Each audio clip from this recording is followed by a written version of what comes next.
در حدیث قدسی پیامبر صلی الله علیه و آله میفرمایند که خداوند تعهد داده، گفته بر من واجبه که از 3 نفر حمایت بکنم. این 3 نفر رو بشماریم. از 3 نفر خدا گفته که واجب من ازشون حمایت میکنم، تعهد میدم ازشون حمایت بکنم.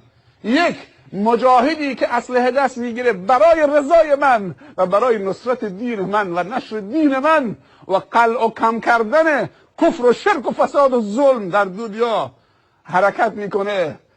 این بر من واجبه. دنبال غنیمت نیست، دنبال مال نیست، دنبال پست و مقام و شهرت نیست. برو بجنگ، اگه پیروز شدی تو رو فرماندار میکنیم، تو رو فلان فرمانده فلان میکنیم. نه، فقط برای نصرت دین خدا. گفته بر من واجبه که نصرتش بکنم. و ما رمیت اذ رمیت ان تنصر الله ینصرکم والذین جاهدوا فینا لنهدینهم سبلنا. این کمال نیست که فقط برای خودت خوب باشی، برای خانوادت تنها خوب باشی. تو که میتونی برای همه خوب باشی. نفر دوم کیه؟